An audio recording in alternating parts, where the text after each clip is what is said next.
Hola, buenas tardes. Vamos a por el capítulo 3 de Conversaciones. Buenas ¿Ok? tardes, Raúl. ¿Qué tal? ¿Todo bien? Bueno, hoy vamos a hablar, si les parece, de los tipos de despliegues. Ok. O sea, qué tipos de despliegues se pueden llevar a cabo con ABAP Framework y qué clases de despliegues se pueden realizar. Yo diría que para seguir un orden lógico los podemos enumerar, ¿no? Así, Sí. desde el más chiquito, por ejemplo, al más Standalone. complejo, ¿no?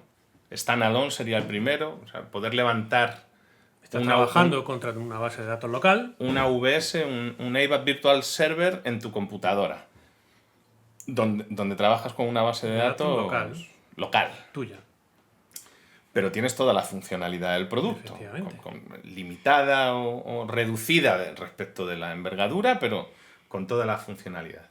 Y en ese sentido, en un despliegue standalone, donde está todo instalado en tu máquina, que principalmente está orientado para formación, para test, ¿no? En nuestro caso, para divulgación y para que todo el mundo tenga acceso a nuestros productos, en ese despliegue máximo puedes tener una VS. Efectivamente, no puedes conectar ninguna AVS con otro AVS. Está limitada la creación de proyectos. O sea, cuando tú levantas el AVS en modo standalone con las credenciales que te hayas descargado de tu cuenta, se genera toda la estructura necesaria para que con esa cuenta puedas trabajar en un único proyecto.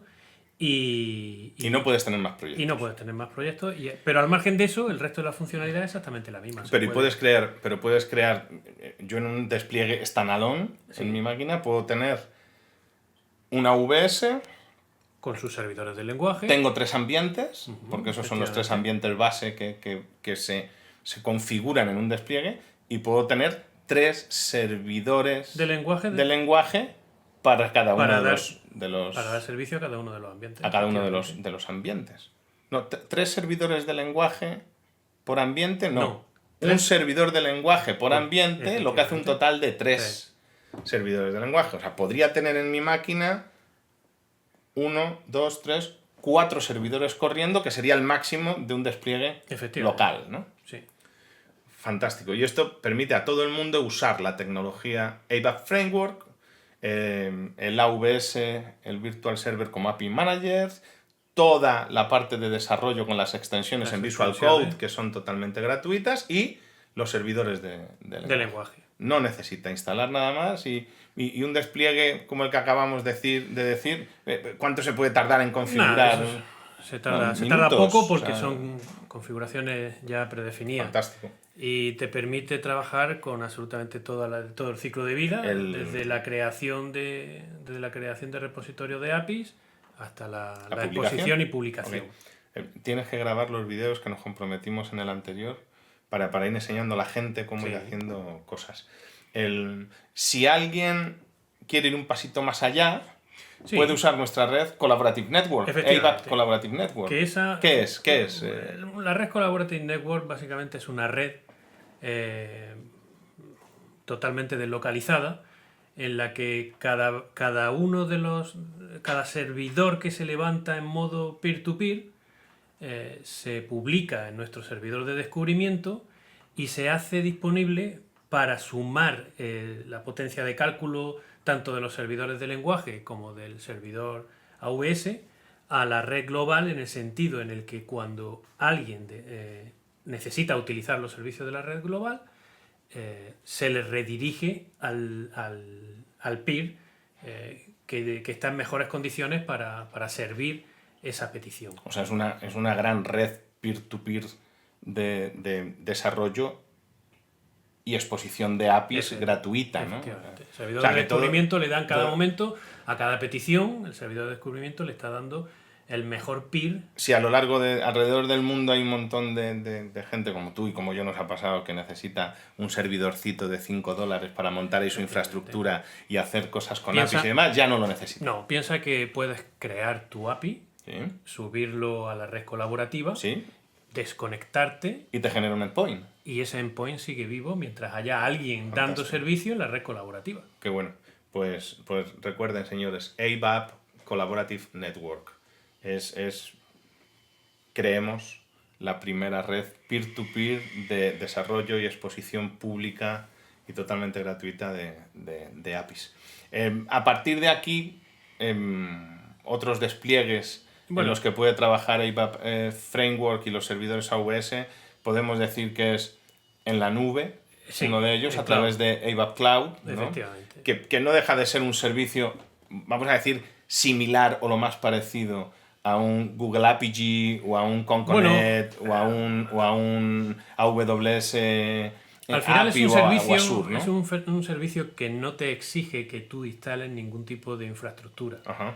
Toda esa capa es lógica. Te da una infraestructura, tú ves un despliegue a nivel lógico, Ajá. tú lo compones, ese despliegue como tú mejor necesites, en el sentido en el de redirigir las peticiones con los parámetros que tú consideres y en ese las caso, localizaciones. En ese caso estamos hablando de la versión de ABAP Cloud más avanzada, que es Enterprise. Efectivamente. Pero en versiones Professional y Business nos encargamos te nosotros, olvidas totalmente de la infraestructura. Nuestra infraestructura se encarga de toda esa parte, de toda esa parte y simplemente se le da el servicio. Okay. El servicio de creación de API, de exposición, de generación de endpoints. Y en este tipo de despliegue hay un tema importante, porque ahí sí nuestra experiencia, que principalmente a nivel industria viene de banca, lo que sí nos hemos encontrado mucho es, por ejemplo, en México. Sí, a nivel Europa, regulatorio hay muchos clientes, hay muchas situaciones que exigen a nivel regulatorio que los datos o el proceso radiquen físicamente en unos servidores del territorio. En ese sentido nosotros, además de tener una red de servidores a lo largo intentamos cubrir la mayor parte de territorio importante, en el sentido de que podemos perfectamente localizar el proceso que ese cliente va a llevar a cabo en una zona geográfica concreta. Además de eso, la base de datos también podemos ubicarla geográficamente en donde el cliente necesite, hasta el punto de que la base de datos de proyecto, no la base de datos evidentemente que da servicio a la red cloud, sino la base de datos de proyecto, la que utiliza, la que alimenta el API Product. Efectivamente, el API Product, esa no tiene por qué radicar en nuestra red. Es decir, puede tenerla el cliente incluso en sus propios servidores. O sea, yo puedo hacer un despliegue, y a través Rafa, de una conexión de nuestro AWS lógico con su base de datos local, se incorpora al despliegue de forma transparente. O sea, yo puedo tener un despliegue con mis APIs en ABAP Cloud y decir, por ejemplo, quiero que esté en el territorio de México. Sí. Y va a estar en México. Y además, si quiero que en México esté la parte de proceso y las APIs de mi proyecto, de mis API Products, pero la base de datos que contiene toda la información operativa, quiero tenerla en mi máquina, en mis máquinas on-premise, porque a nivel regulatorio lo necesito, yo me instalo mi base de datos y ahí la tengo. Configura la conexión de ese proyecto con tu base de datos local y opera, opera de forma transparente. Este es uno de los grandes retos de los servicios de suministro de APIs en ese cloud. Sentido, de cara a cubrir más localizaciones, también tenemos la capacidad de poder incorporar nuestros despliegues en cualquier cloud. Qué bueno. De las que existan, siempre y cuando podamos montar en ella nuestra infraestructura de Kubernetes. Fantástico. Y si ahora, por ejemplo, además un cliente lo que requiere es tener la instalación on-premise y tenerlo todo en su CPD, en su infraestructura. También podría hacerlo, pero hay que tener en cuenta que los servidores de lenguaje dependen evidentemente de nuestro servidor de definiciones, y esa conexión sí tendría que hacerlo. Sí, yo creo que es importante. Al margen de que evidentemente una conexión con nuestro servidor de licencias, que es el que le estaría sirviendo la configuración a los servidores AWS. Sí, yo creo que los despliegues on-premise, igual que en otros muchos productos y fabricantes alrededor del mundo, pero en nuestro caso requiere tener conexión a Internet, Sí. más allá de ser on-premise, Sí. principalmente por el manejador de licencias, que Efectivamente. ese lo tenemos nosotros. Y segundo, porque derivado de esa capacidad de que nuestra tecnología tiene el atributo de virtual y que esa virtualidad la llevamos al concepto de desarrollo de API y de publicación de API a través de las APIs virtuales y dinámicas, evidentemente tiene que ser capaz de tener todas las definiciones actualizadas del lenguaje para construir el código que va a servir. Pero a partir ¿no? de ahí, cualquier cliente on-premise puede conformar su red de servidores físicos como quiera. Sí, sí. Y además puede configurar la red, o sea, el despliegue lógico como O sea, él puede crear, necesite. o sea, puede crear una red híbrida. Efectivamente, puede levantar una serie de servidores, una cantidad determinada de servidores AWS, que esos servidores le estén dando un servicio de despliegue lógico, en el sentido en el que genera una capa de abstracción lógica, en el que tiene una serie de servidores que operan a nivel lógico de una manera determinada, y además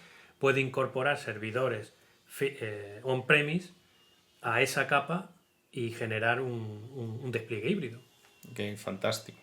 De alguna manera en EIVA Framework cubrimos todos los modelos Creemos que sí.